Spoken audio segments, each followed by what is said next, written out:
Oh, now see, I get to go ahead and I get to start talking about JT already. I give him praise all the time about his greatness as a producer of Teague's Take. Because normally I get to see when the on air button comes on, and then he hits the little timer for me so I know what's going on and we're all synced up.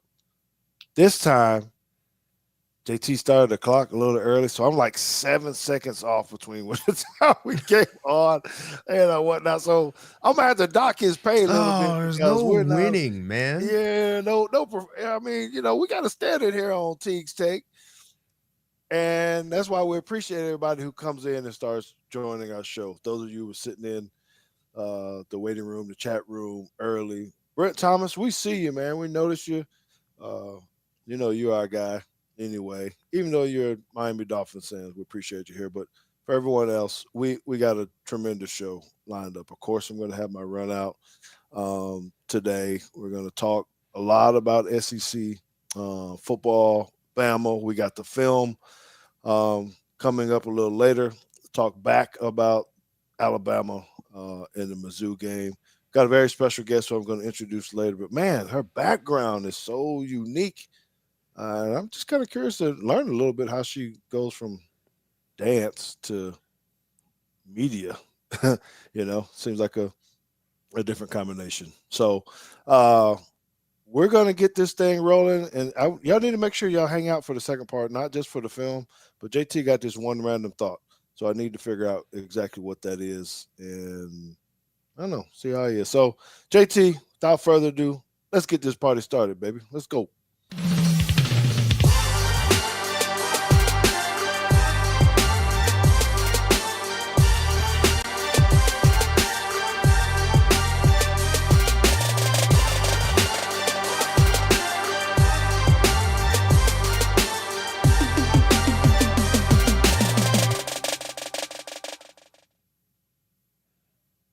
Yes, sir. We back. We back at it. Roll Tide, everybody. We're good here. And I don't know. I guess it's a very special moment when we see that little film come on. Anytime the Cowboys play the 49ers, I get a little extra pub because tend to show a lot on TV and all that kind of stuff. So, me and Terrell Owens are joined at the hip all the time. And much as he tries to get away from me, he can't. We are just stuck. They're going to be talking about this for a while. So he still won't talk to me, but whatever. Uh, it is what it is. So I know JT popped in here a little bit early. Maybe he wants to watch me when I talk about this. Whoops. Uh, two strikes. All right. So this is what we're gonna do. I wanted to go ahead and get into this run out for you real fast.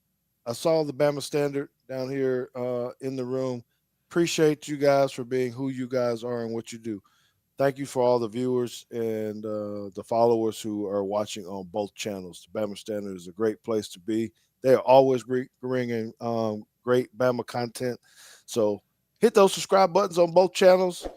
Give the likes, support however you want to, super chats, any kind of giving, sponsorships, all that kind of stuff. Make sure you're involved with both of us. So we really appreciate that. Now, what I want to talk about with my run out today is it's on the NFL side. It was kind of at first I thought I was going to go somewhere else until this stuff happened with Trayvon Diggs. If you didn't see it or hear about it, Trayvon Diggs came out of the locker room after the San Francisco game and confronted one of the media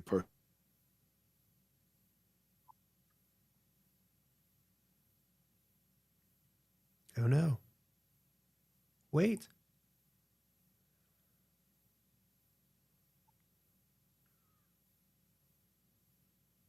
reporters shouldn't be, just demeaning guys and questioning them. They never played. They don't really understand it. So, um, I can understand that as a media side, but I can understand the player side too. That hey, why are you attacking me? Why are you trying to make me look bad on Twitter, or what you really take out of it? You don't really understand. So I got that part too, right? This is the part that bothers me about when Trayvon Diggs went back out to confront the guy. So I saw it, and at first I said, "All right," but then I realized he was still in his shoulder pads. He had all of his gear on. So I thought, wait a minute. He went into the locker room, picked up his cell phone, went and looked at X saw this guy's piece, put his phone back down, went outside the locker room, went and go confront the guy. Oh, I don't get it. I know it's a different age. I'll get a short take from JT on this, but I don't understand how you go in. People say, well, maybe he was trying to look for what his agent would want to say after a game, or his family was looking for him or something. Bro, they weren't going to get in the locker room any faster, or he wasn't going to get out of there. He still had to shower and had to check. So why did he run in there to actually go look at this guy? And there's probably been some other history between him and that guy. So why not block the dude? Block out the noise or something. What was so important that he had to go into the locker room, pick up his phone, search this guy out? Had to be, right? And then go confront him. So anyway, that's my deal. I'm just saying, why don't we just focus on the game? You got to do what you got to do as a player. The media is going to talk about you. Let your families worry about it. You can talk about it later, but not right after the game. That's my run out. Okay. So first, let's bring in JT, the analytical one. Man, I don't know if you saw any of that, JT, or I didn't. I was listening because that was the first I've heard of that. Probably because I'm not on social media. Go figure. Yeah. So yeah, he comes in after the game, checks his meeting, doesn't like what the guy posted. The guy basically said he was loafing on the play. What happened? Asking, saying, hey, he's being lazy, not chasing the ball, whatever. So he decided he needed to go tell the guy, hey, you don't know nothing about football. Why are you talking about me? And I think he told him to go write about these nuts or something. I don't know what he said. Told him he had ligma. Yeah. So anyway, I don't know. We don't have to hold about it. I know we got a whole lot of stuff. I just think it's weird that you would go into the locker room and go straight to your phone. And am I even with now? You're closer to these younger guys than I am. Am I way out of line with this being the old head guy that you went to the locker room? You ain't took your shoulder pads off, your cleats, nothing. Went straight to your phone. Check socials. Yeah. I agree with you, but again, I think I'm the oddball here. I'm the as the Bama Standard asks, who am I hiding from on social media? The answer is everybody. I don't. I don't do that. So I don't understand it either. I mean, I guess maybe I don't know. Did he tag him? Like, did he just add him, or was it? I don't know enough. All I know is he went right back. He grabbed his phone. What difference does it make if he tagged him or whatnot? The point is, he walked straight off the phone, went to his locker. I don't know what you did right after the game, but typically, I mean, the coaches got to talk. You got to do something. Yeah, everybody got to come in there. I got it. There's a little down period, but I just can't fathom not pulling my shoulder pads off. Like, okay, well, right away. All right, so Brent says he tagged him. So okay, so I'm gonna try to answer both sides of this. In general, I don't get it. The first thing I did after the game was not grab my phone. So there's that.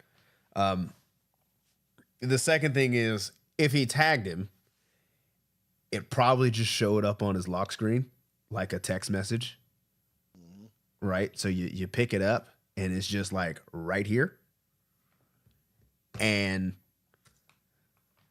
he clicked on it and said, "Oh, let me go find this kid." Yeah, I mean, that I can understand though. Like, you asked me a question and then you tagged me in it, and I know you're in the building. Like, you right there. So at the same time, I'm kind of like, look, if you have something to say, like, and you got media credentials, like, come find me. Come, let's have our post game interview right in front of the locker, like we always do.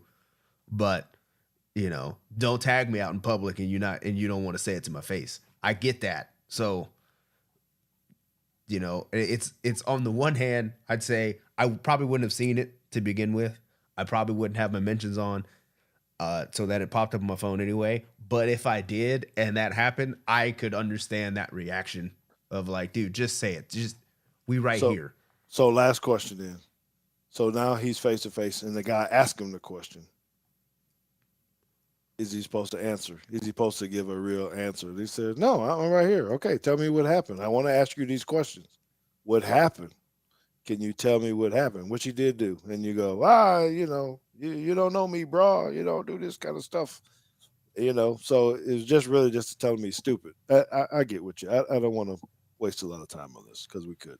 But who cares? I just think social media is just kind of dooming everybody. Mm-hmm. There's a lot of strong guys. I hate social media uh, gangsters. Talk all kind of tough behind the screen. Those are called keyboard warriors.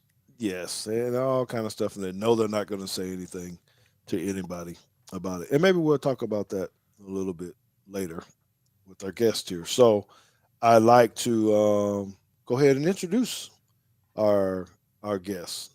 I'm very very excited about this, and this is someone who have not met in person before. I kind of met through another Alabama graduate, and we almost end up working together, JT, believe it or not.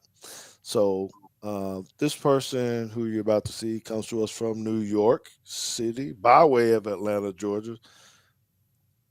Man, she grew up dancing, acting. I posted this in our alumni association. The director of our alumni association immediately knew who she was, so she had a great impact on it. She was a model. She went on to major in dance and theater at the University of Alabama.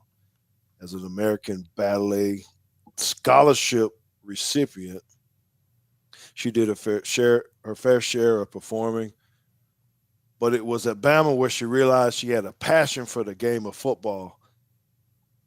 Man, you really see it like that, JT, where you can see people doing the dance and actually loving football and all that kind of stuff is kind of cool. But she ended up graduating and she became the first runner up to Miss Georgia and Miss Georgia USA, becoming a cheerleader for the Atlanta Falcons. I'm really kind of curious to understand about that. Maybe she'll give us a little bit of insight on how all this kind of stuff worked that came because of her dance background.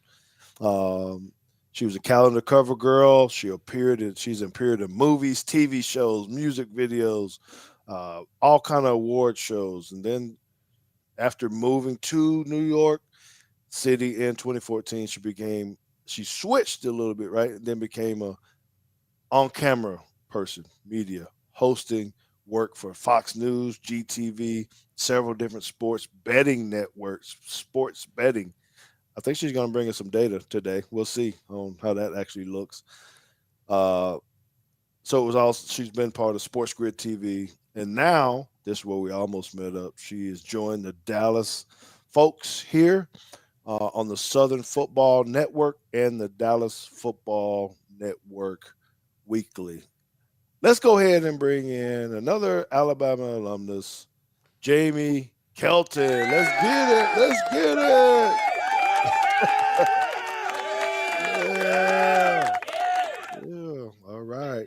Welcome aboard, Jamie. Thank you for being on, and we're so glad you're here to come talk a little bit of ball with us.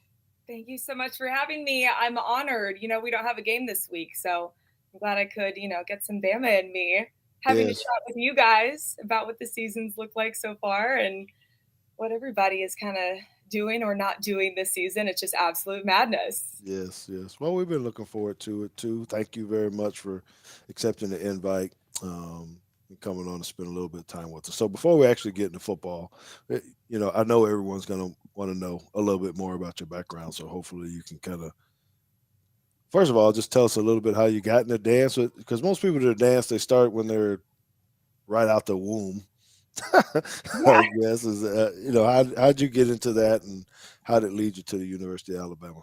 Yeah, like everybody else, I was 5 years old when I started dance classes, ballet, tap, and jazz. And I did all of the things in middle school. I swam year round. I played basketball, which I was horrible at. I played volleyball, which I was even worse at. And my mom was like, you have to pick one going into eighth grade. I picked dance. And then that's really where I finally found that fire for it. And I always went to private school, private Catholic school. And I was like, I want to go to a big public college with football, with Greek life, um, but where I could also dance as well and get that, artistic expression out too, in addition to all the fun social things and finally being a part of a big football program. And Alabama was the perfect fit. UGA didn't have a dance program. So I was looking at a lot of random schools, and you guys, this is going to be so surprising, hopefully after our time together, but I knew literally nothing about football before I went to Alabama. Like nothing. Like I was an Atlanta Braves fan. And like my dad played golf, so like I was into golf kind of, but I knew nothing about football. I didn't understand it. And the first time I walked into Bryant-Denny Stadium, I was like, oh, like God lives here. Like it was a transcendent, like alchemical experience that went on in my brain, from being this super girly girl to then wanting to know everything there was to know about football. And I kind of just went to school on it and became a sponge, and it made sense to me. At the same time, I was watching Erin Andrews on College Game Day, and I was like, oh, it'd be so cool to be her. But my first priority was performing on stage and dancing. So that was kind of like a pipe dream that I later caught up with, kind of not recently, but several years ago. Oh, that's pretty awesome. That's pretty awesome. That's pretty cool. So I guess that means you were very good. You ended up being a very good football fan by sticking those little airplane bottles of liquor in your boots when you're at the stadium. What are you talking about? I have no idea. Yeah, the first time I saw that as a fan afterwards, I was like, are they really pulling drinks out of their boots? I was like, I missed this a long time ago, if I don't know. George, we didn't wear boots when I was in school. That's like a new Gen Z thing. So what we did actually was we took painter's tape and taped the minis like to the insides of our legs, which were under our dresses that were much poofier and much more formal back in the early 2000s. Oh, wow. To date myself, but yes, then you use the shaker to stir the Jack and Coke. Okay, I learned a lot there. I appreciate that. I had not heard that story before. Man, see, exclusive on Teague Take. You can learn how they're sneaking liquor into the games. Okay, so now you how do you end up with the Falcons and being a cheerleader there? And how long were you there as a cheerleader, by the way? Yeah, I actually only cheered for the Falcons for 1 year, but when I was in college, the Dallas Cowboy cheerleader show, the CMT version, premiered, and I was watching it every single week. And I was falling in love with football, also dancing, and I'm like, wow, what a great gig! You can literally dance on the field while watching the football game. So I thought that just seemed too good to be true. And I made the team a couple of years after I graduated from school. And I remember two of my best girlfriends, I was picking them up one night, and they got into my car and they were like, Jamie, we have to tell you something. I'm like, oh my God, what? They're like, we think we're going to audition for Falcons. And I had already been thinking about it too. So I made the team with my two best friends. It was so much fun. Yeah, it's glorified volunteer work, as I'm sure you guys have heard. It's not a very lucrative endeavor. It's, volunteering with rhinestone booty shorts. But it was so much fun to be able to perform in front of, 70,000 fans and watch the game from the best seat in the house. Okay. So do you consider yourself a Falcons fan then, or who's your pro team? I know you're Roll Tide till you die, but what about pros? Yeah, I am a Falcons fan. I also do a Cowboy show with the Dallas Football Network. My dad is from Texas, so I'm half Texan naturally by blood anyway, so that doesn't feel too unnatural. But I don't live and die with the NFL like I do with Alabama and college football. But yeah, if I were to pick a team, it would be the Falcons. So we got to set the tempo for the rest of the show.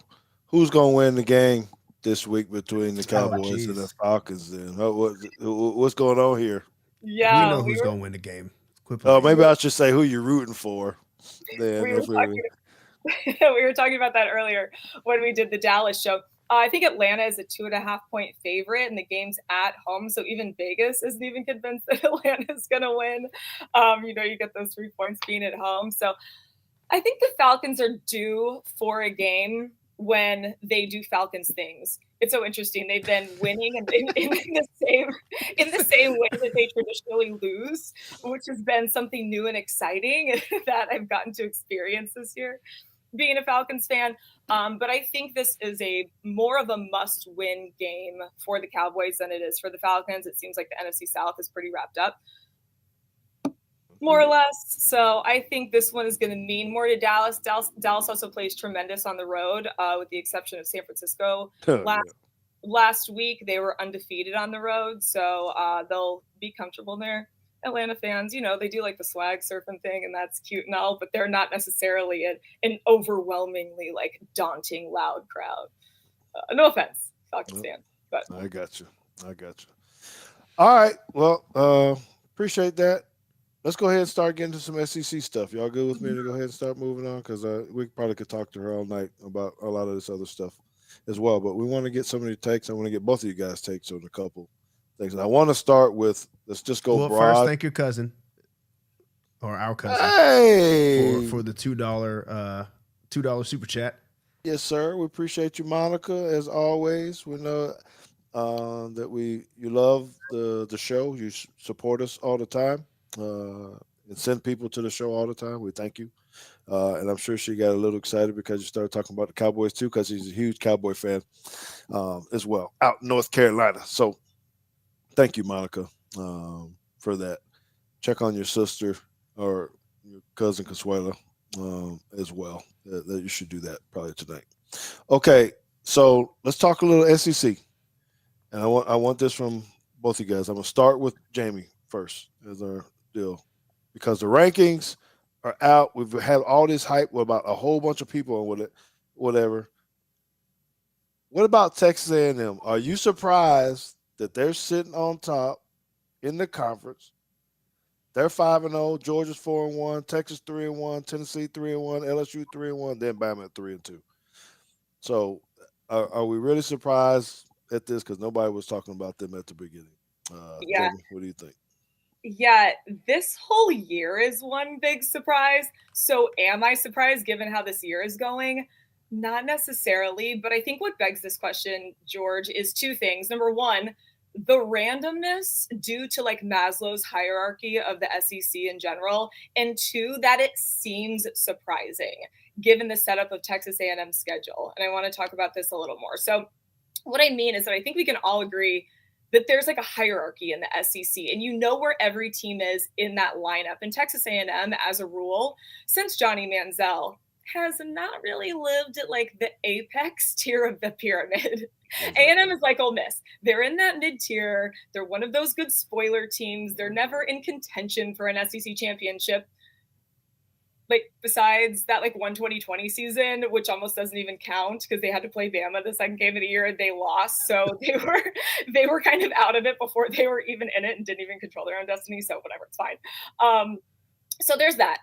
We're surprised because they're not usually there, number one. Right. Number two, their schedule hasn't been set up for any of their wins to look impressive.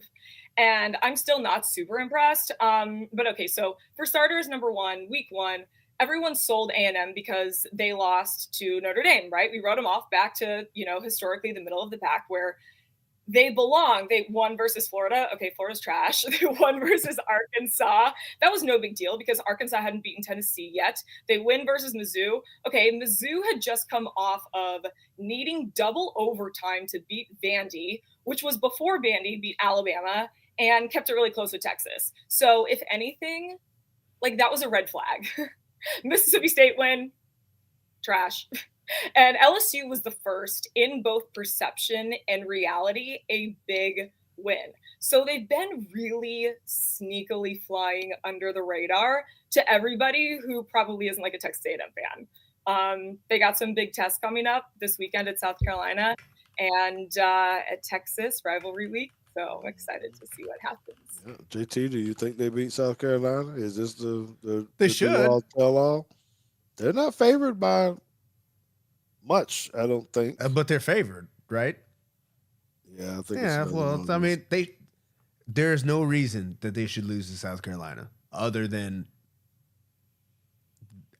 they choke, I guess. But if we just expect the two teams to show up like they're supposed to show up, A&M should win this game. There shouldn't be.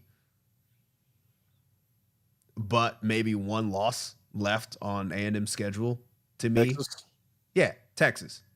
So they have South Carolina, New Mexico State, Auburn, and Texas. So, like I said, on the rivalry weekend, we'll see how that goes.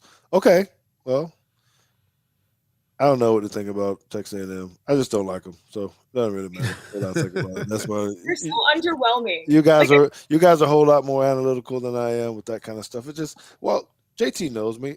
His mother and I are always talking about whether or not the Texas A&M should have either been in the SEC and all this kind of stuff. I work with too many people that are Aggies, so I never have anything good to say about them. I just think once they tried to buy everybody and it was a total failure, that Well, to answer your original question, though, am I surprised they're at the top? I'm surprised they're at the top alone. I'm not surprised that they're at the top because, as Jamie said, like their SEC schedule to date is not like you could have looked at this and if you had any kind of thought that Texas A&M was actually going to be even above average, I would have thought maybe there's only one loss in there somewhere, one conference loss, not just one loss on the schedule, one conference loss, and then I would have expected Georgia to have a loss, Alabama to have a loss, and Texas to have a loss. Somebody beating somebody around that, and then I would have thought there would have been a couple of one-loss SEC teams at the top at this stage, and it wouldn't have surprised me if A&M was one of those. Now, if you would have said, if you're asking me, do I think before the season, did I think that would continue all the way through the year? No, I would not. I would have not expected even, well, hold on. They don't play Ole Miss this year, do they? No. Do they make it to the SEC championship? I wouldn't have thought so. No, because there's no divisions, right? So I would have thought that they would have 2 SEC losses at minimum, probably 3. One of those being to Texas, and I would have thought that loss to Texas would have been the one to do them in. And that still may be the case. If Texas doesn't lose and Georgia doesn't lose, then if they lose to Texas, then it's a done deal. They get bumps. Oh, God, that's wrong. That's wrong. Okay. Let's keep going. I know I asked you a question, but let's skip it because I want to hear y'all thoughts on Vandy. You know, they beat us, and then they put a battle in with Texas, who's ranked very, very high. How good are they for real? Are they somebody that should be really thought of as really good, or just have an outstanding year? What are your thoughts, Jamie, on Vandy, and what are we going to see out of them the rest of the year? Yeah, Vandy for me is dangerous. Okay, which is like so weird to say. Because when you think danger, you think like sexy, and Vandy as a brand is like the antithesis of sexy. Is it? So I think this one is like even like so crazy to talk about because Vandy has never had success. Period. Okay, they have never had a 10-win season. Like, comprehend that for a second. They have never, in their history of existence, ever had a 10-win season. Like, it would be less surprising if we were like, how good is Boise State or Rutgers or Hawaii or like Stanford, right? Because I'm like dating myself there, like kind of like because they were the good schools that had like their moment in the sun, like when I was in college. They've been there before, but like literally in 134 years of existence, Vandy has played in 10 bowl games. So it's like, what are we even talking about? See, you didn't have to do Vandy like that. That's wrong. Well, real quick, so Brent Thomas true, with right? With the $2 super chat. Quick answers from everybody. Will A&M beat Texas? Yes or no? No. I don't think so. I still think Texas is one of the better. Yes or no? I can see it. I'm not an on the fence kind of girl. I can see this going both ways. It's in College Station. I see them being super fired up, but do I think at the end of the day, Texas is a more talented team? Yes. But have crazier things happened this year? Also, yes. So I don't know. You can't say I don't it's not, I know. don't know. Yes or no. You can't say I don't know. Wait, if I think if A&M gets it done this Saturday versus South Carolina, then they will beat Texas because they have more to play for. Okay, so that's kind of No, not really a said, yes no, or no. She right now, today, you got to place a $2 bet. Who's winning the game? You have you can reserve the right to change your mind, but right now, who's winning the game?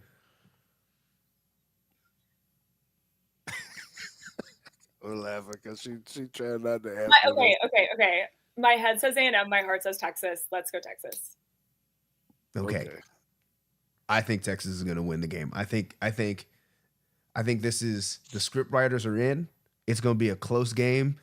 Texas A&M is going to need this game to get into the playoff, and Texas is going to rip their heart out on Kyle Field with like 30 seconds to go, and A&M's never going to hear the end of it. I think that's just the way it goes. I don't know who I want to win that game, but I think stranger things are going to prevail, and Texas is just going to find a way to get that one out. It's going to come to which donors had the most money to pay the refs off for that game. That's what's going to happen. But anyway. Check in on time. Yeah. Okay, so you kind of alluded this before. I want to. We got to keep moving on. All right. So are we done talking about Ole Miss? Is that old news? Are we finished? Are they done? What do you think, JT? Oh, let me look at Ole Miss's schedule real quick. Because what do you think about Ole Miss? There was so much hype about them in the beginning, and but they only win 9 games. That's just what they do. They win 9 games. Well, they're not even in the top half of maybe closer to the top half of the SEC. I think have they lost 3 already? Yeah, they lost to Kentucky, LSU. So they've lost 2. They're 2-2 in the conference. Yep. They should beat Arkansas. They should not beat Georgia, and they should beat their last 2. So I don't know. I won't write them off just yet, just because this is just one of those seasons where you never know who's going to win any of these games anymore. Apparently, this is probably the most wide open that the SEC's been, at least since I've been alive. And outside of Georgia, they got a pretty favorable schedule, I think. As far as just the teams, the location's not great. Having to go to the Swamp, but I don't know. I feel like they can. I feel like they can win 3 out of these 4 games. They got Georgia at home though. They do. They do get Georgia at home. So, what are you saying? Hype train is still good then, Jamie, or no? I think it freaking should be. I mean, those 2 losses, guys, were by 3 points each. That missed field goal versus Kentucky was heartbreaking, and that overtime touchdown again was just they should beat LSU. Excruciatingly painful. Yeah, this is not a bad team, and I don't think we should be overlooking them right now at all. They also had 4 cupcake games in the beginning of the season.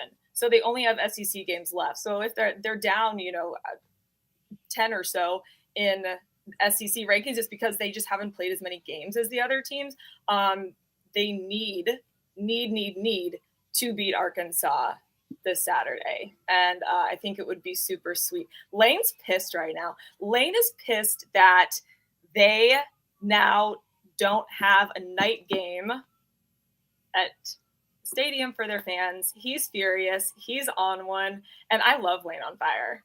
I think he's just going to be take no prisoners right now. So I'm looking forward to not only the Arkansas game, I think they're going to give Georgia a run for their money. 100%. Cannot wait for that one. Oh my gosh. I don't know. I like all the hype surrounding Lane. I think he's great on social media, JT. I think it's funny and he's always stirring up some kind of stuff. But man, he tends to fall short all the time, seems like. So yeah, I think they're still a good football team and that they are still should be considered a contender, as both of you had said. They probably shouldn't write them off. But Yeah, it's I gonna mean, like be, I said, they I think they win. They're a 9-4 team, and they got.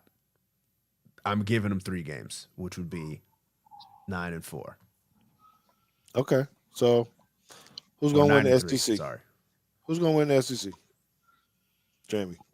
Who's gonna win it now? Right now. You're gonna be mad at me. You're never gonna invite me back. That's fine. But I plead the fifth here. I think again, there's gonna be saying trying to call who's gonna win the SEC this year is like trying to call who's gonna win the SEC in like 2029.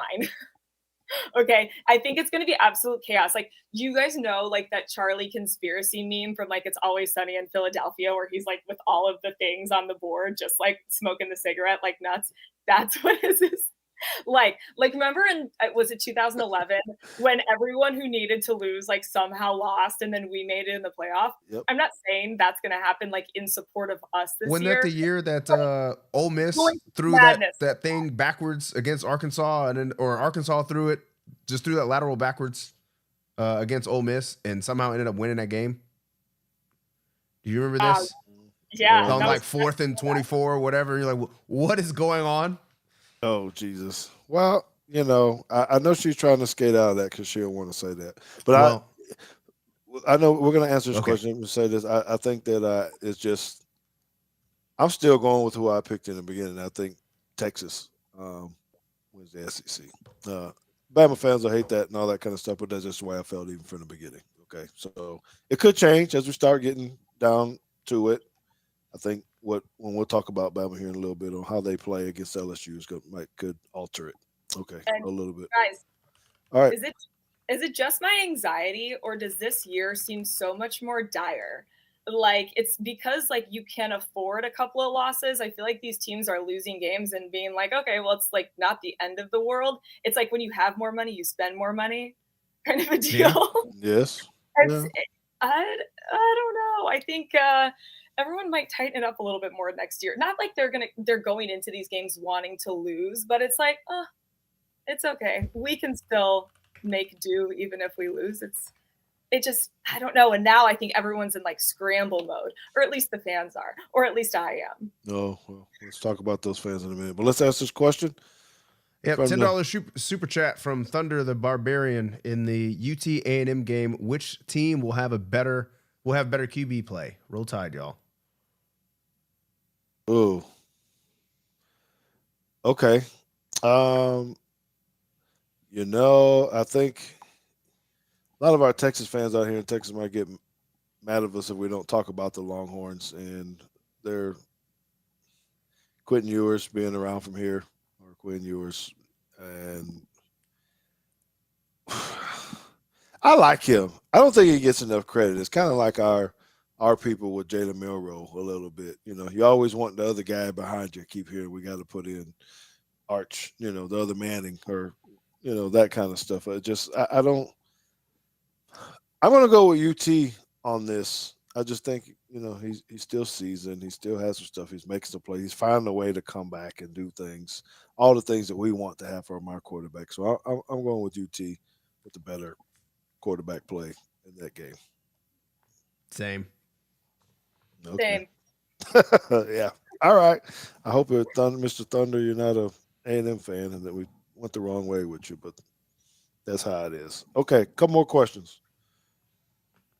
So we just talked about who wins it. Jamie, are you going to bow out on this saying whether or not Bama makes it into the playoffs or not, or are you going to plead the fifth on this one too? God, I hope so. I hope we make the playoffs. We cannot make the playoffs. Guys, watch us beat LSU and Oklahoma and then lose to Auburn. It's time for one of those years. Why would you even speak that into existence? Say that. 2019, isn't no, because Auburn has nothing to play for this year except for ruining our season. And then they do just like 2019, and then we don't go to the playoffs. You just made me start thinking of the kick six and all that kind of stuff. I don't want to think about that. I don't even want to think about it either. But I feel like we're gonna get hyped up for LSU like we did for Georgia. We're gonna make a statement, and then I don't know. You getting a lot of no's. You're getting some booze in here, man. You get some booze, Jamie. I don't think. Listen, I'm not saying that's what I want to happen. I'm not saying that's what So I think is Ron, going to happen. We already did. Given how crazy this year is, I wouldn't be surprised. I just want everyone to consider all of the angles. Okay. All right. Okay. Yeah. You're right. All right. JT, do you want to answer that? Nothing is off limits when it comes to the Iron Bowl, especially an Auburn team that has nothing to play for. I'm saying we're getting in. I think their season is made if they beat us. I think just the way the football gods are, first Iron Bowl, we're gonna piss everybody off again by getting in. And the best. It warms my heart. When just getting in is gonna piss everybody off. And I need some of that in my life right now just to make some other fans mad because I'm catching too much heat about the couple losses that we had. So, JT, what do you think? I think so too. I mean, Justin Summerlin is kind of saying the same thing that I was thinking, is that the committee is actually going to re-rank these teams anyway. And I think since they're going to re-rank, they will have a total, like that Vandy loss is not going to look as bad anymore as it did when it happened. Right. So Texas. I think that'll be okay. Let's see what this is. When is the committee's ranking? Is that like next week? I don't know when they start. I hadn't paid attention, honestly. I just don't want to be too high, too fast. No, I think they're. I feel like it's always the week before LSU. Yeah, I feel like it's going to be this. Yeah, okay. Everybody's in the chat saying Tuesday. So yeah, there you go. Next Tuesday. Yeah. I think they can make an argument that they're better than Indiana and Ohio State, or not Ohio State, Iowa State and Clemson. And probably Notre Dame. I mean, Notre Dame has one loss, but like, of course, that loss was like, it's still NIU. Like NIU hadn't been coming close to beating teams. Losing NIU at home, I think, is still going to hurt them. So I'm feeling all right now. Okay. They just got to take care of business. Jamie, are you okay with the time? I know we kind of held you over a little bit. I got nowhere to be tonight. Okay, because there are at least one more of these. I got two more topics, and I know we probably could talk on them for a long time, but I want to hit these because I think they both need to be addressed. So first, I want to get into. Let's just see if we can name, and we'll leave the fan part to the last question. Really about who you guys think at this point are the Bama at this point in the season. Who's been the offensive MVP and who's been the defensive MVP? Okay. And I can go first if you want. I can start. So I know it's easy for people to normally tend to pick the quarterback, maybe a running back or something of that nature. But on the offensive side, I'm going Ryan Williams. I just think he's just the plays that he's making and it's done and just how electrifying he looks. Yeah, someone has to throw in the ball, but he just seems to be a spark. And I think without him, this offense will look totally different. No matter who throws on the ball. So Ryan Williams is my MVP up to this point in time. Defense, I struggled a little bit because one, I don't know who the superstar is. Two, I could name a lot that I think have done well. Some may say Malachi Moore or Tim Keenan or LT Overton, Justin Jefferson. I don't know. I'm going Jahad Campbell on defense as my MVP for defense at this point. All right, JT, and then we'll let Jamie bring it in. Offensive MVP, defensive MVP.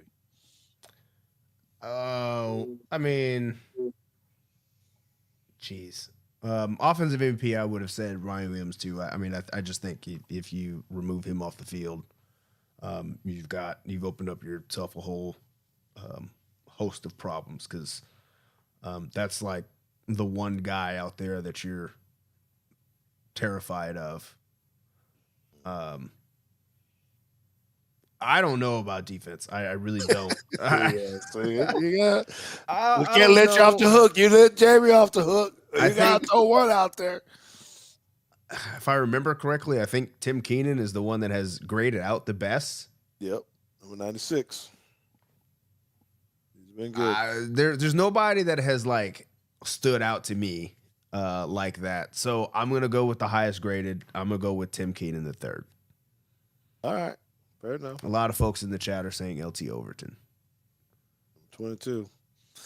On it. Jamie? Yeah, we're 3 for 3 on offensive MVP. Guys, I think the saving grace and gold star on our season was beating Georgia. So we got to go Ryan Williams for his like sick body control Spider-Man like touchdown catches he made in that game.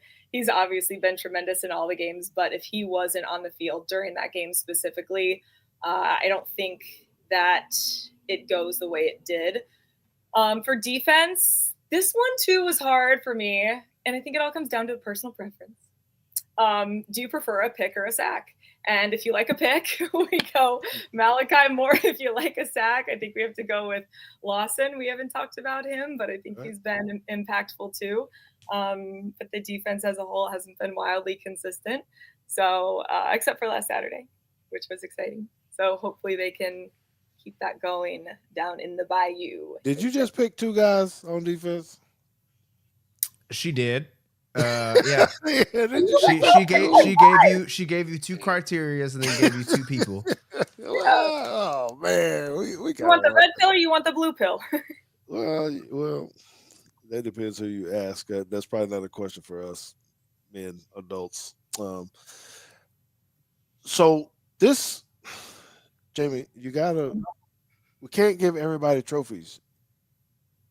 I need you to hunker down and give us. You going Malachi or Lawson? I'm gonna go Lawson because he didn't have like a toddler hissy fit on the All right. That's why. Yeah, he got disqualified from my MVP for that too. He did. So, He did. I got it. He lost the crown because the hissy fit. You can't be doing that. All right, last topic, folks. Speaking of hissy fits, Before the film. Last topic before the film. And you're welcome to stay for film if you wish, by the way.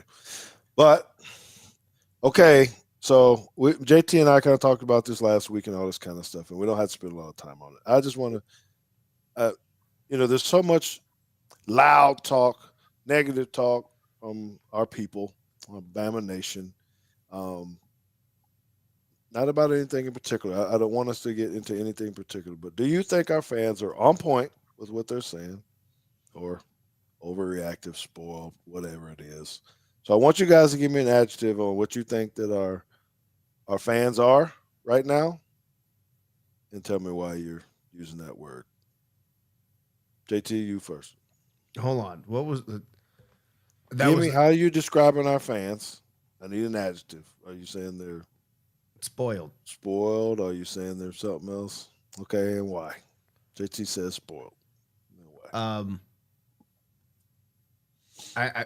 Well,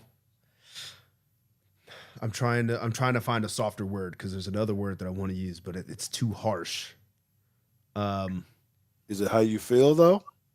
How I feel? You just don't want to be. No, is it how you really feel about how you want to describe us fans, or is this? Or are you trying to be nice because you're on the podcast and you don't want a little column A, little column B. The word I want to use is delusional. That's not harsh. I think it is. But if you say no, then sure. I mean that's the word that came to mind first was delusional. Because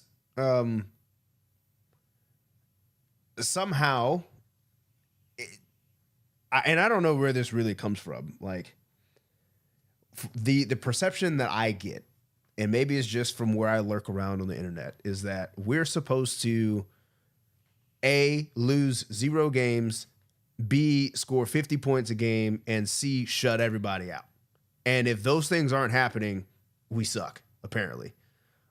Which nobody, I don't think there's been, since the advent of the playoff, I don't think Alabama's gone undefeated. Even winning a national championship, they haven't gone undefeated. In 2020, they did, right?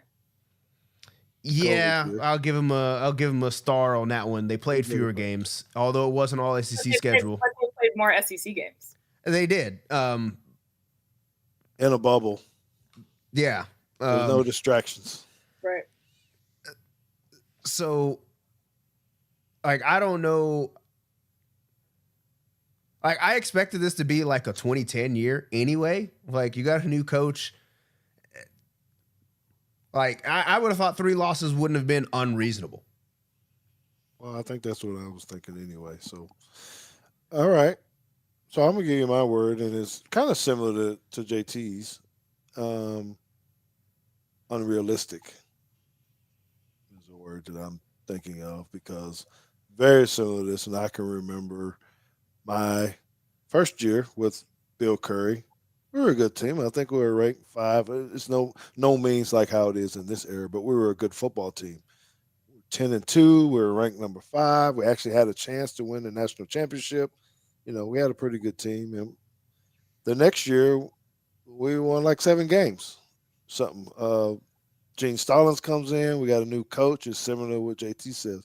You know, we were changing systems and all this kind of stuff, and it was just a natural progression of coach trying to change or put the culture in that he wanted to have. It's not like we didn't have talent. We just weren't that good the first year, not as good as perceived good. But then the next year we win 11. You know, we only lose 1 the second year. And then we're 13-0 the third year. So I just think we're unrealistic that when you change coaches it takes some time for people to adjust, regardless of what kind of talent you have. Jamie, you got the last word on this? Yeah, I agree with both of you guys wholeheartedly. My word isn't an adjective, it's a noun. I think Bama fans are in disbelief right now. They're in uncharted waters. They are having a full-on identity crisis. They're just like, it's like almost like running into a brick wall a little bit, right? It's like Dorothy, like when she shows up in Oz, except the opposite because like Oz was awesome. It's a lot of change, like really quickly after you've been accustomed to counting on relatively the same outcome with the same limited margin of error for 15 years. Like we'll subtract Saban's, first 2 years. And I think Bama fans have to look at the bigger picture here. And any fans, they only care about the right now, right? And it's not that they shouldn't. I'm not saying that they shouldn't. But I think Bama fans at this point, we need to adjust our lens with this. You think about it. We had no tip off that Saban was leaving. That was just like affronting in and of itself, right? Getting a new coach, and then it's losing to Vandy, and then it's the t-shirt, and then it's like so much change so quickly after we've been accustomed to the same kind of, style, brand, rhetoric, messaging, outcome, results for, almost 2 decades. It's like getting used to a whole new way of life, right? We were like superhuman. We were like a god amongst mortals, and now we're not. It's like, have you guys seen Hercules? Yeah. I watched it last week. Don't ask me why. So random. But like, right, like Hercules, he's on Mount Olympus, right? Hades brings him back to Earth, and then he becomes mortal again, and he has to go through this big fight to get back to Mount Olympus. And, like all of that to suggest, like, do I think Bama is going to get back to Mount Olympus, and are they going to win another national championship? Of course they are. Not this year, but they will. Do we think DeBoer is the guy to do it? Yeah, I do. I think we made the right choice when we hired him. Do I think it's going to be as consistent as it was? No. Is that because Saban's not our coach? No, it's not. We changed the rules of the game, and they don't allow for what we had put together at this point in time. I think unless we're like, at least we get like 3 to 5 years into this, where these coaches and these new like general managers and everybody have really figured out how to work this system in a way that maybe allows for that. Even then, I still don't think so. But the last thing I'll say, guys, Bama fans, though, you guys must exercise some self-awareness and stop reacting so thoughtlessly, impulsively, and emotionally to all of this. Like, I can literally tell you how your marriage is going by how you're reacting to the state of Alabama football this year. Everything you need to know about who you are as a person by what you're saying about our football team. So just think about that. All right. Well, very well put by our very special guest, Jamie Kelton. We appreciate you for everything that you have said and done and bringing the fire to the show. You guys need to make sure that you follow her, become a fan of her on all of her media platforms. She on IG, she is J.E. Kelton. Am I saying this right? J.E. Kelton. Get on there, man. She puts up a lot of great content things there too. You also need to go ahead and watch her and start watching what she's doing with Southern Football Network. They're on the social media channels as Southern Football Network, I think. That's right, and Dallas Football Network. So she's being able to talk sports, be behind the screen to talk, so you can get a little bit about what's happening with Dallas football for you NFL fans, but also she'll dive into some of the SEC stuff and other things too, and other topics as well. So it's really cool to see and watch her continue to do her thing out here in this media world. So round of applause for Jamie Kelton for being who she is and what she does. And he is now a Teagster. We thank you very much. So thank you so much. A Teagster. Wait, I love that. Yes. You are a Teagster. I'm gonna put that on my resume and in my Instagram bio. That's right. Yeah, please do. Like Roll Tide #Teagster. That's right. You'll be welcome here anytime. We'd love to have you back on in the future and come bring the fire again. So, everybody, we're going to take a small break. I know you guys have been talking about this film and wanting to get into it and see it. And I tell you what, I know we went long on this, but I know you appreciate it just to be able to hear the insight of what Jamie has to say with this film. There's some good. There's probably more good. Anytime you win 34-0, you can't help anytime you shut somebody out, there's typically more good. There's good. So everybody's going to look for something. There are a couple on there that we can give some coaching points on what we do. It's not to, destroy anybody. But there's a couple things I still think we can get better on. And JT can talk about that as he's coaching. And when you play well, there's still things you can get better at. All right. So we're going to take a short break. Jamie, you can dip and be gone, or if you want to hang out and watch film, you can too. That's really up to you. All right. So give us 2 minutes, and we'll be right back.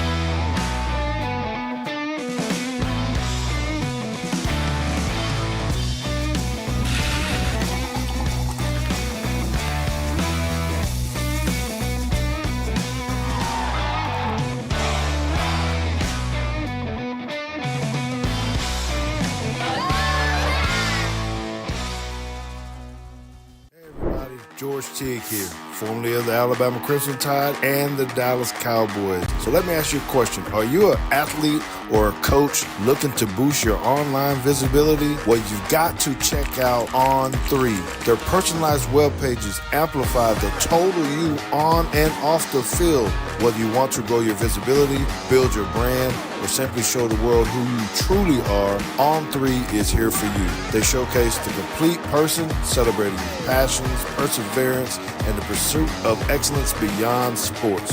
These web pages are the ultimate digital hub to elevate your brand and highlight your journey. So head on over to www.on3.io/microsites and get started with On3 today. I think we have a 20% off code for On3. It's in the description down there. Using Teague, I believe. If I'm lying to you, you'll find the correct information because I typed it out down in the description. We've got one more. Tide in Texas. Tide in Texas is a North Texas chapter of the University of Alabama National Alumni Association. Their mission is to promote the university in North Texas and raise money for their 10 endowed scholarships. They accomplish their mission through hosting Bama athletic watch parties, philanthropic, and social events. Their next event is their first annual chili cook-off on Sunday, November 10th at Blackfriar. And I believe, I won't commit to it just yet, but I believe I will be at Blackfriar the day before for the game. So check out Tide in Texas's Instagram at Tide, the letter N, Texas for more info. Tide in Texas looks forward to the opportunity to promote their chapter's mission and to work with Teague's Take to help promote the Teague family scholarship as well. So thank you to Tide in Texas for support of the show, as well as Blackfriar for helping us acquire this film, and On3 for their support of the show. Yes, sir. Yes, sir. Appreciate it. Thank you. Job well done. Well, let's get into this. I know we had the one random thought, but let's do it in the middle between the offense and defense. You done Okay. with that? Yeah. Okay. Yep. All right, so let's go ahead and get into this. So we picked a lot of plays, and we'll go through. If you guys have questions, just pop them in the chat, and we'll try to get to it. So, when you start out with these tape, I believe this is one I just wanted you to be able to see a rally on how you start to see the tempo, when you become very physical. So, am I froze? Nope. Oh, okay. Yep. So you're going to see him come from depth and just really set the tempo of, everybody rallying to the football. That's really important. You're talking about swarming and everybody getting to the ball. This is kind of how it goes down. And you come in physical and fast. Malachi Moore comes right in and delivers a blow. Now, that is their best guy, so they're trying to get him involved super early. Yeah, if you want to show this from the end zone, there's a couple of these, and JT, we don't have to debate it or whether or not. It irks me when I see, okay, is he protecting himself? I'm talking about Luther, Mizzou guys, or is he actually spearing at that point? Because he's there, I'm not saying it needs to be called. I'm just talking about in the way the rules written when you strike somebody with the top of your helmet. That's spearing. Anyway. Yeah. Right? Am I lying? I guess No, in that sense it's just okay. So I put this one in here. This was you probably hadn't seen this one before, but I really like this play because you're trying to figure out. There's another one I was supposed to put in here. Oh well, maybe I'll find it. Maybe I won't. You try this. So this is the flea flicker, right? And you're trying to figure out how does he diagnose that this is a flea flicker and get to the quarterback and make the sack. Yep. I'm going to make the argument that he doesn't actually diagnose that this is a flea flicker until on the way. And this is what I like about it because as a defense coordinator myself, what I'm always trying to teach our linebackers is when you see an open window like this, you should run through it. The ball will show up in this gap right here. And to make matters even worse, you got the vision here. The running back actually has the ball. And you just go ahead and run through that window. And as you're running through the window, the ball is being passed back to the quarterback. So what should you do? Well, you've already committed. Sack the quarterback. Just keep on going. And this is how you end up getting a sack. Maybe you could convince me that this was a blitz. I don't believe it is. I think this is him trying to just read and react. Like I said, seeing that open window, seeing the ball being handed off, and says, okay, I got to go get this right now. MVP. Anyway. So Mhm. I think that's teach tape on how you handle how you handle the flea flicker there. Just if you attack it like you think it's run because everything has told you that it's run. Well, maybe the offensive line didn't tell you it's run because they're actually pass blocking. Did pass it. But the fact that it opened up and there's a running back with the ball, it looks like draw to you. I know. I feel like, yes, excellent point, JT. And you just made me think of that. I don't know. It seemed like I would rather have the lineman not pass set. Yeah, actually just like take a step and run block, Just especially fire since you get off. 3 yards. Yeah, just fire off. But anyway. Yeah, well. Okay. And again, I don't have the notes on which order I'm going and all this kind of stuff. So, all right. So I really wanted to show that we talked about this with the corner blitzes. Do they get there? Do they not? Oh, well, no, this is actually the one where we get the penalty on the late play. Again, it's not really the deal. It's really just conversation for JT and I had. But what do you do? It's loud in the stadium. You don't really hear a whistle. They didn't hear it on TV. Everybody's talking about it, and you smash your quarterback. People say you're dirty and all that kind of crap, but you're locked in, man, as a player sometimes, and you're up there in the thick of things, and I don't blame him. I don't. Should he got a penalty? Look, I may sound a little homer on this one, but I'm going to give you my opinion on why he shouldn't have gotten the penalty. That guy right there, let me draw a better circle. This guy, just watch him. Did he hear a whistle? You're like, no, he didn't hear a whistle until right now. No. Yeah. He's probably blowing the whistle saying that no, this is not a fumble. He's down. And if this guy with the white hat doesn't know that the whistle's being blown, neither does the player. Right. All right. Okay, we can keep on trucking. Let's see what this one is.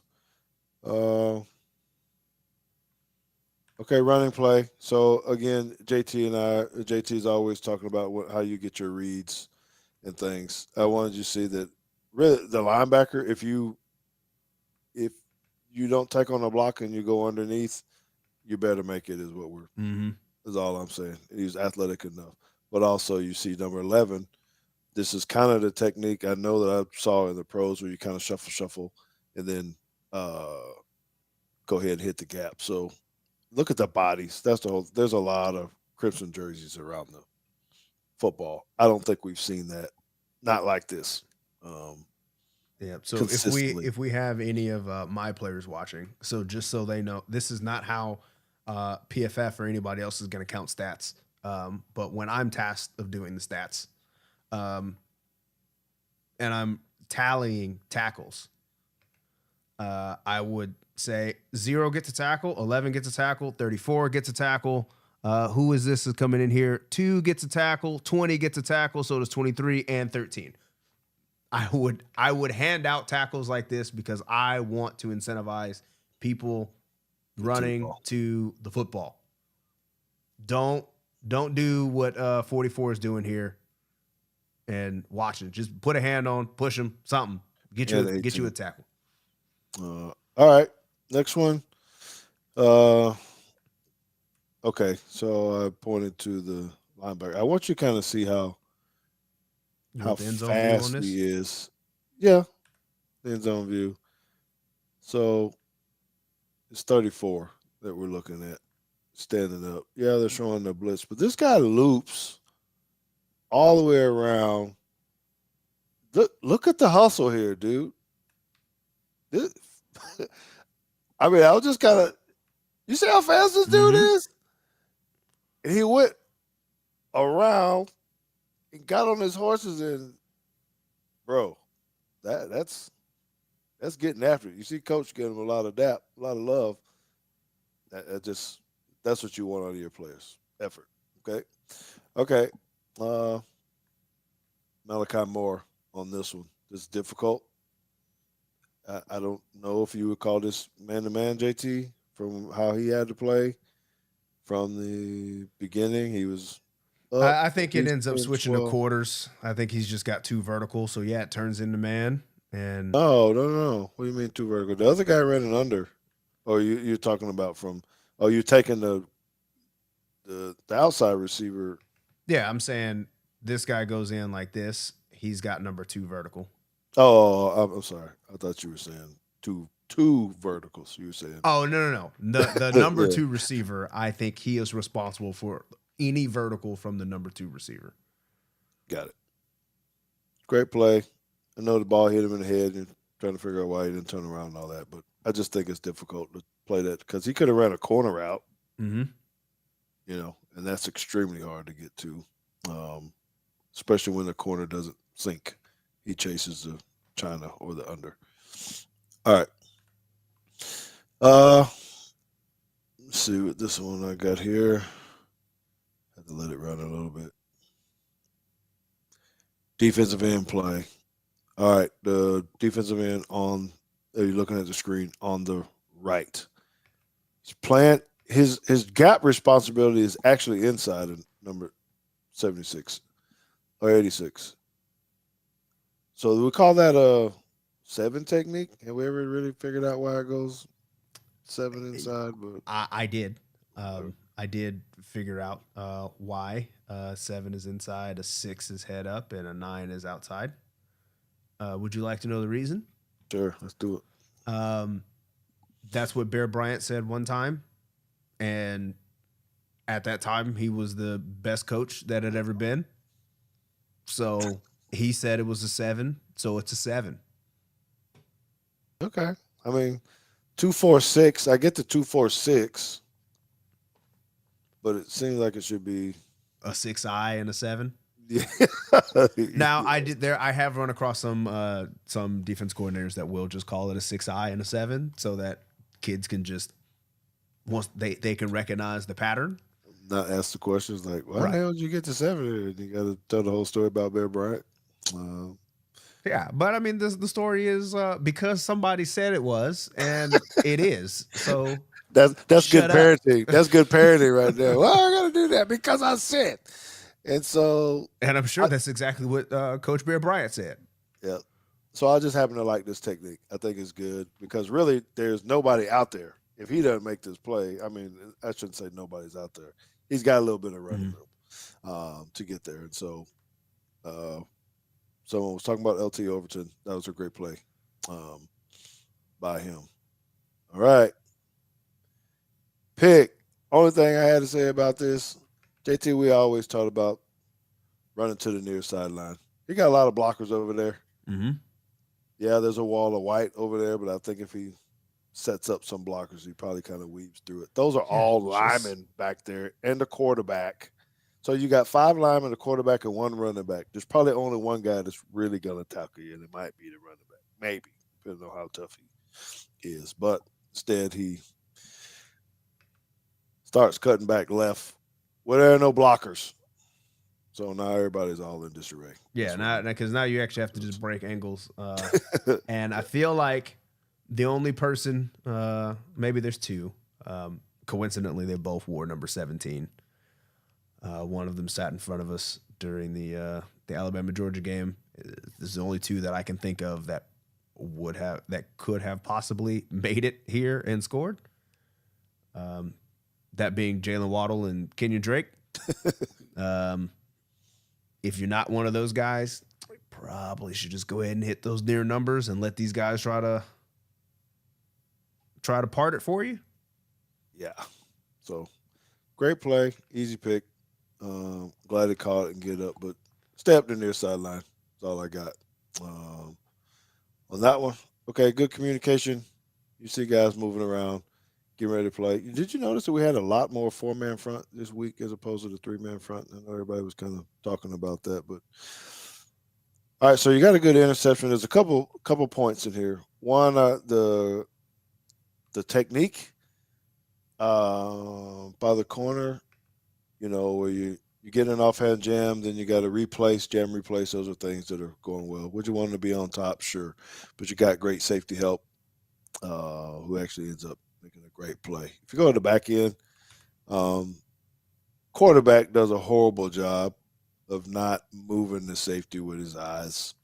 I think Oh he yeah, just yeah. He's staring. Just already looking. he's here. He's the whole way. He's going, Yeah. So he gets an early jump.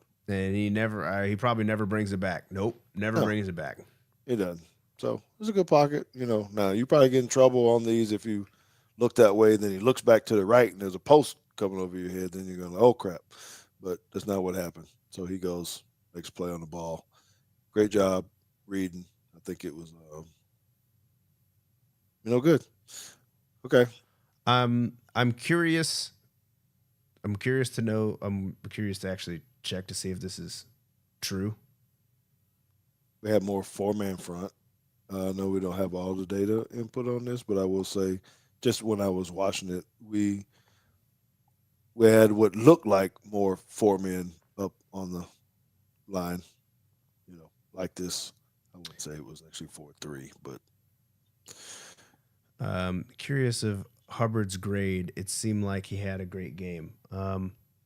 Since this is our show and I already had PFF pulled up somewhere, I suppose I can just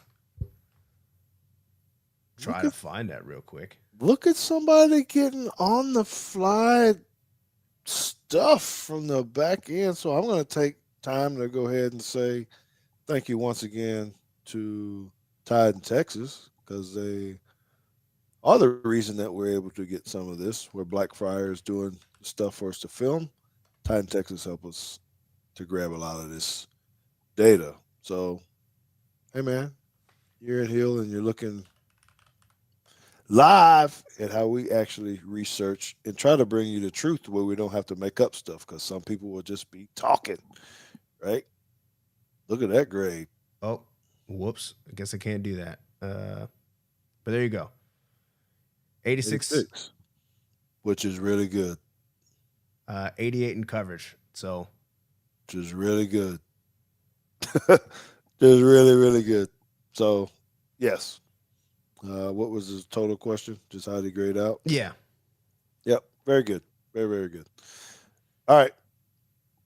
What's next? Just the same play? Yeah, the same play. Let's go to the next one here. Still more four-man front, as you can see. Okay.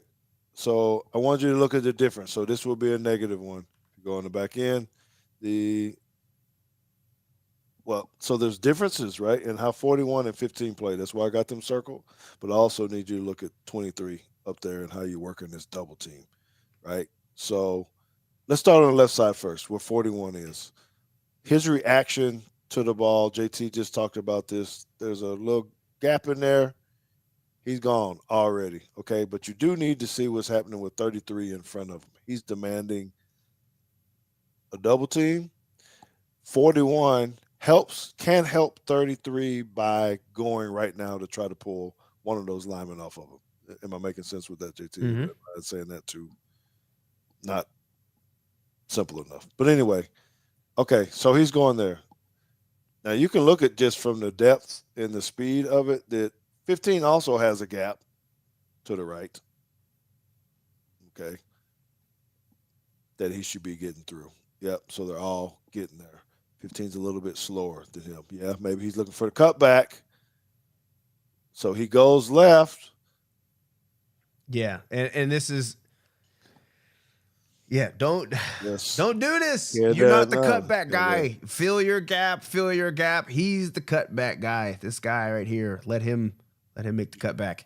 You got to trust it. And it actually makes it harder for 23 to get off of it because if 15 goes, both of those guys don't stay on him that long. So he's getting drove back, twisted and turned, and now we got a big play.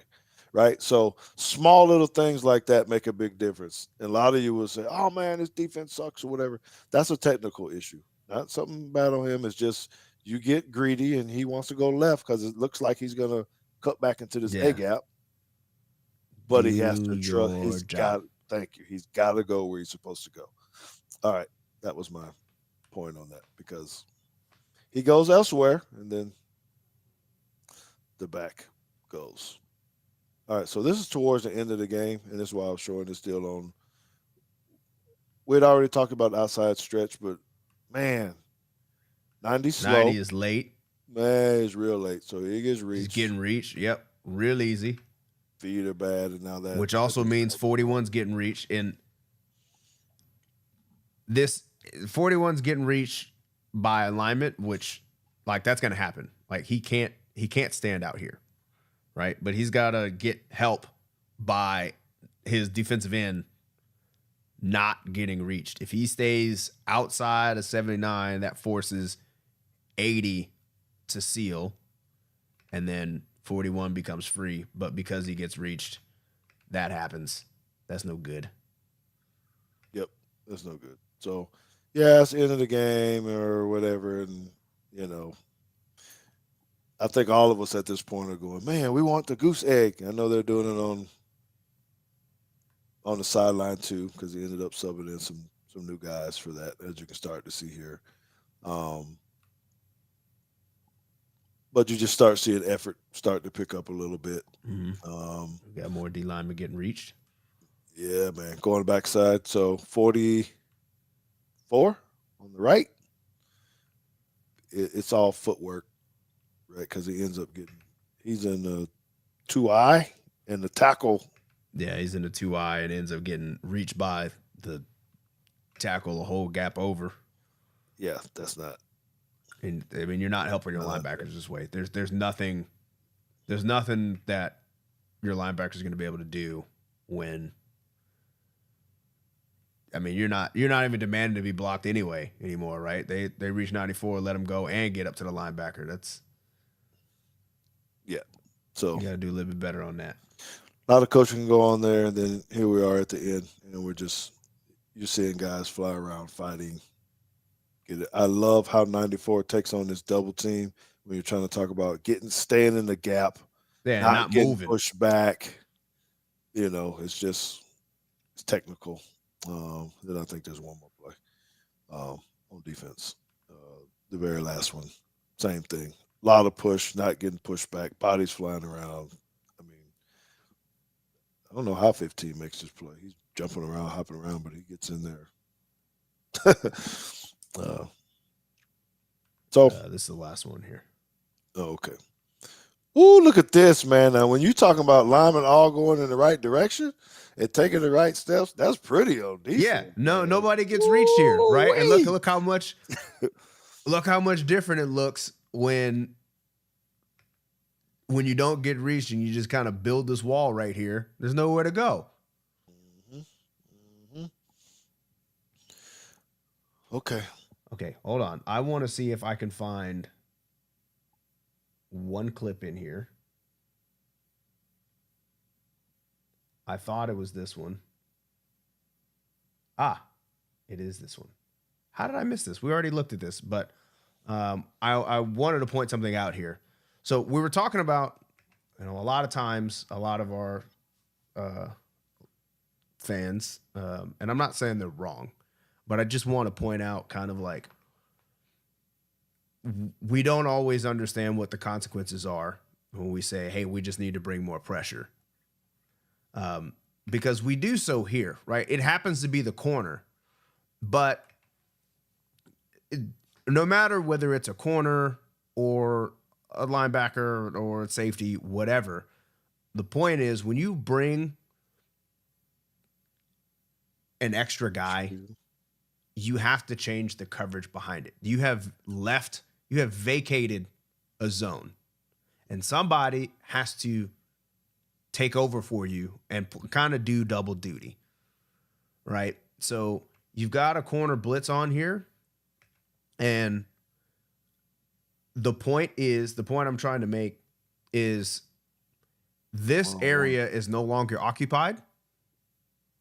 So you have to cover this up. You have to cover up the short one, right? Because you're expecting the ball is going to come out quick. So how you design these things is, okay, well, he's got to replace here. So now who's going to replace him? Okay, he has to roll over to replace him. Okay, so now that zone's open. What are you going to do? Okay, I'm going to roll this guy back. Cool. Who's got this area down here? Okay.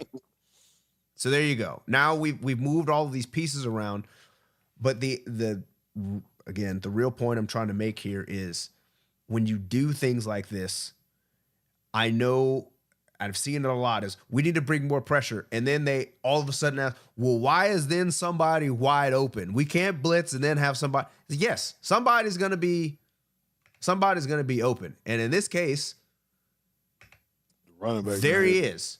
And there's another There one. he is. Yep. He's got to cover both of these dudes, and he can't do that.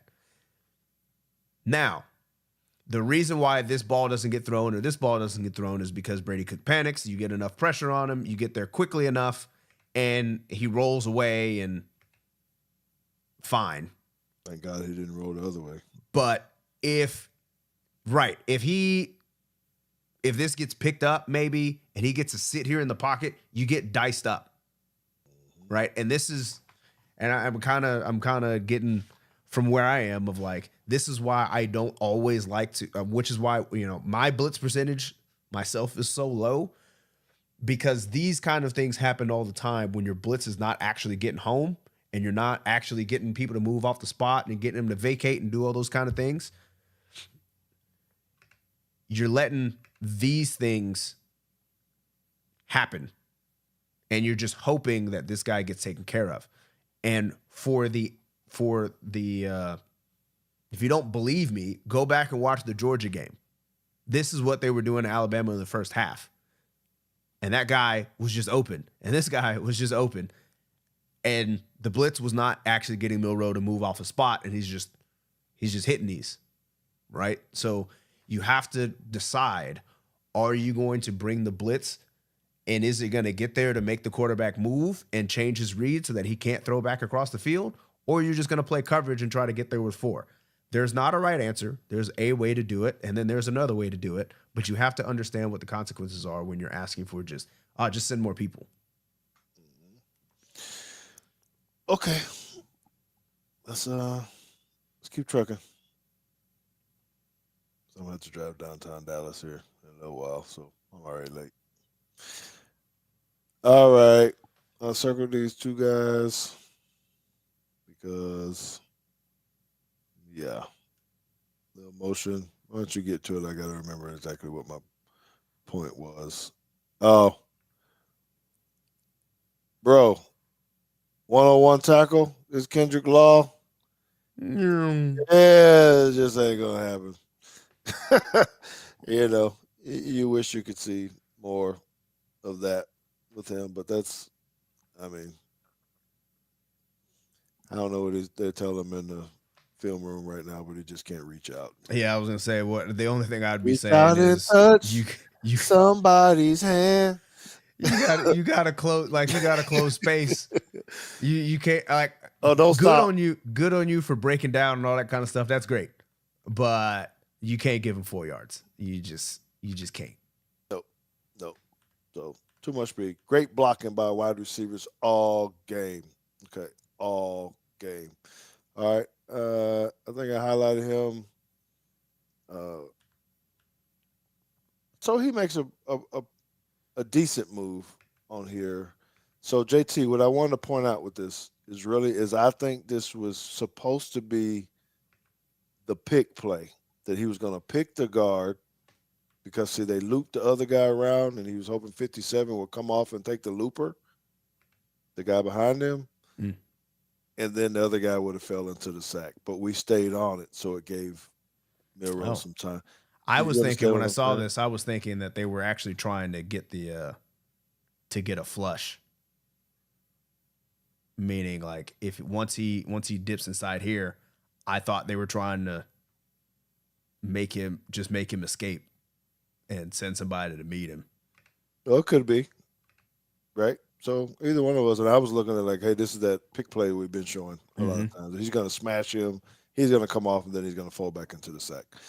But anyway. Oh, and I thought this was funny because you can then at the end of this play, you can kind of see, because somebody's going to ask, well, is this a poor throw by Jalen? Is this bad?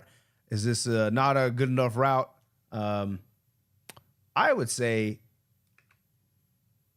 Ask that guy. Because his body language tells you exactly who he thinks the problem is on that play.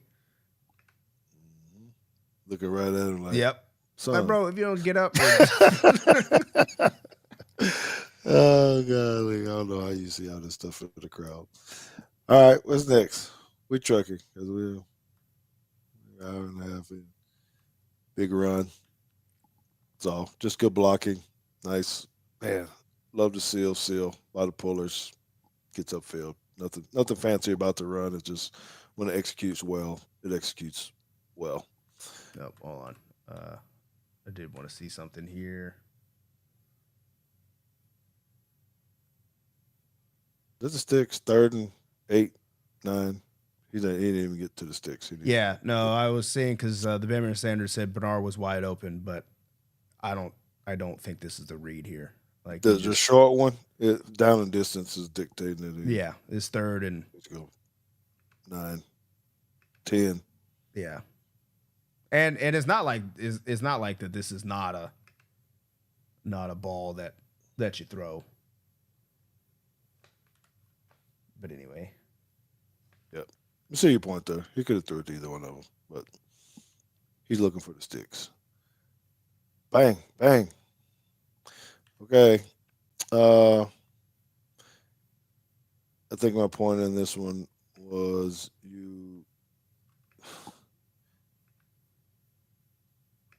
your angles, if you 72, the center here. Yeah, you got to go in. You got to go into the line, because once he dips under. Yeah, I'm not saying it's easy. That's a good play by number 9. Mm-hmm. But but still. you gotta. The play is designed to dig him out. That's the lane. Yep. So. Good, small, minor things that you can work on. That's all that is. And then you have things that happen where you get tackled in the back and go, well, we running the quarterback, whatever. Yeah, because, I mean, it's the right read, right? You can't hand this off. He's upfield. That's not but if you can actually see that's that one play we hate anyway where the puller's going the other way, and how many times do they hand it to him and he gets tackled for a loss? Yeah. Every single time, seems like. But anyway. All right, so now we're in empty. Stood in the pocket. It's still, one day we'll get a quarterback down here, and if we really like his footwork and all that kind of stuff. I mean, it's a completion, and it's good, but I just liked that he stood in the pocket. He didn't bail early. Offensive linemen, they've struggled with pass protection. If you look on the right or the right tackle, so it's to our left, you probably want him to be a little stronger at the point of attack, so he's just not getting bull rushed like that. But, nevertheless, you got a big completion. Okay. So we started talking about, JT, on who is Milroe actually looking at and what is he actually looking at pre-snap, right? Just go back because you see it in the game all the time. They're in his ear. They're telling him to play or whatever, and then I don't know if you can go back a little bit more, and it might be a different play. So he's looking to the sideline. So there started becoming a discussion of, did someone else start calling the plays later in the game that he was looking? I don't know if there's any truth to it or not, but he's looking over and he said, they had to change up some stuff. So I took it more as, is someone telling them, I know we did it with some of our quarterbacks at JP2. They knew the call. We tell them to look over, and we basically tell them who to throw the ball to. Hey, a little confused, don't know, so we just tell them 1, 2, 3, 4, 5. I don't know. I don't know if that's happening, but there's all kind of reasons why a quarterback can look. I love the play, though, the setup. I thought it was executed well because that guy did a really good job faking the block. As you and Roman Harper said, and the other one was very intentional. You see him? So he's just standing over there looking like, okay, where am I going? What am I doing? Yeah, it'd be interesting to see what the play clock is at this point because comms turn off after Under 15. 15, yes. And he does it quite a bit, though. You're going to watch it the next game. Strong arm, man. God, that thing comes out hot.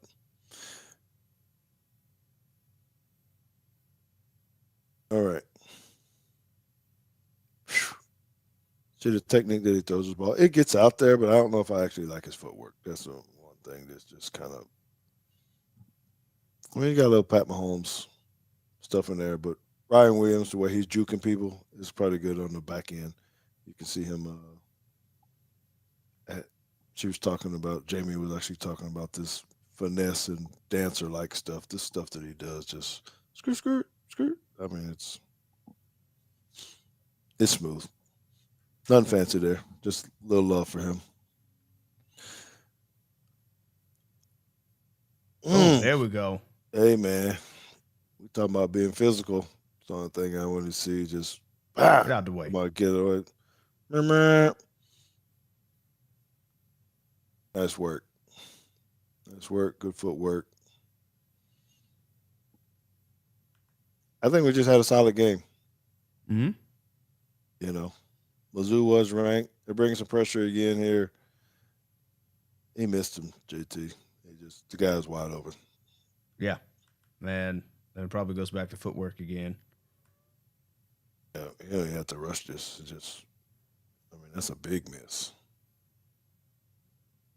Yeah, he looking like, what? Come on, man. So, I don't know. Got to keep working on the accuracy or else. All right. More passing. I love the route. Maybe you want to talk about it, just the patience of it, because it takes time. You have to go back. I want you to I want you to look. So it's the guy that's going in motion. His route that he actually, so he's on the outside of it. Yes, the patience that he has and the setup that he has. Slade Bolden kind of talked about this before. He probably got a two-way go because now he's getting ready to stop. And he just torches the guy. And great throw, and now you're off to the races. I thought he was gone, actually. Surprised he let that guy tackle him. Okay, nothing there. What else? Oh, running game. Is this duo? Boom. Get some push. Yeah, man. Them big guys up front doing that thing. The center and the guard. I like to see. Check out 74 in his eyes. That running back, he runs away. He don't want no part of 74. I don't know where he going. He don't want no part of that. He just, I don't even know why he would go over there. Yeah, because his secondary key, like I understand he sees this, but the secondary key is telling you that ball's going that way. You got to be able to see the whole picture. All right, and then that's the other one. And then 4 is lost. Are we spearing or are we not spearing? Is the question. Since I brought it up the other way, it never gets. I shouldn't say never. It has gotten called. It just irks me. It's a pet peeve of old George Teague that when running backs duck their head and they punish guys, because I know if they stood tall and we ducked our head and just blast them in the chest with their head down. Yeah. You might get Wait, tossed. who was this that fell over at the end here? That wasn't a ref. I think. You sure? There's their black pants, man. Oh, okay. Yeah, I just saw this and I was like, wait a minute. Oh gosh. All right, Ty Simpson. We're at the end. This is really the show. Give a little highlight, a little love to number 9, because he gets skinny and finds the hole over here on the left. You got a new squad in. They're working. I don't know. Yeah, talk about getting skinny, like for real though. I don't know. I got through there and makes a nice move, and he's skate 8 out the gate. So I heard people talking about, garbage yards. Most of the rushing came. If if you watch the whole film, yeah, we did get a lot of rushing on this last little series here, but we were running the ball very well against them for the most part of the game anyway. Um, so 270 yards rushing. Maybe we had 90 something of it there, man. So you're still at 100, almost 200 yards rushing, you know. Okay. So was that it? Yeah, that All right. was. You know we could do that all day. So hey man, JT, I think we're in a good spot with all of it. I think that was a big win for us. Yes, Missouri, they were banged up. We heard all that. They had a hurt quarterback. They didn't have a starting running back. You know, whatever, all kind of stuff. I think it was a solid performance and something that you needed to have, particularly going into a bye week. Guys are getting rested up. You got a big game against another ranked opponent this week, and I think this or next week. So I think you're in a good position that, you know, if you can win this next one, that it just starts to look a whole lot different and it feels a lot different because you're going to have a real legitimate chance if you beat LSU and finish out the rest of the year, you know, maybe ending up in the SEC championship. What you got? Yeah, I mean, you still need a little bit of help, but you got to be able to put yourself in a good position, right? And you got to take care of business, and good things usually follow after that. So even if you're not in the SEC hunt anymore, you can still get into the big dance. So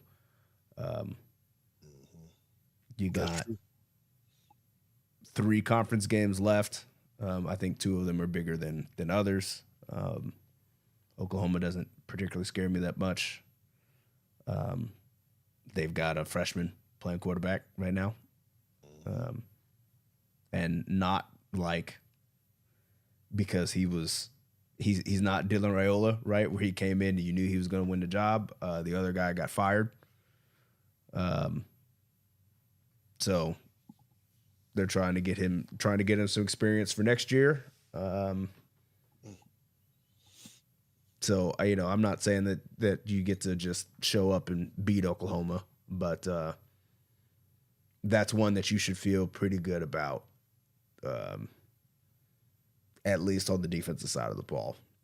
I'd be more afraid of LSU, obviously, and Auburn to some extent, only because you know that Auburn's a rivalry game and it doesn't matter. Auburn can be 0-10 at this point. They're already working. And it ain't gonna matter. They're already working on us. So, all right, brother. Well, hey, man, thank y'all for hanging in. I know there's some soldiers in there hanging out, chilling with us. Man, we went. Seems like we just, I don't know, we get going, man, and we hopefully everybody likes content and what we got going on. So, we're always gonna be here. We're gonna be here again next week with some preview of the Alabama LSU game. Don't forget, JT may be down at Blackfire on the 9th. I guess he'll let you guys know about that. And for you that are in Alabama and maybe in the Mobile area on the 10th and 11th, I'm going to actually be in Mobile because I'm going to go down there and speak to the Red Elephant Club. So, and I'm going to show some LSU fans. So, yes, Alabama Standard, you are a real one, Mr. Justin. We appreciate you guys. JT, hit that sound so we can get up out of here. We got to go, man. So hit the subscribe button. Thank you to everybody who donated and contributed tonight on both channels. We always appreciate everything that you do. We'll be back here, Teague's Take, both channels, 8:15 p.m. next Wednesday. We love you guys. We appreciate it. We out.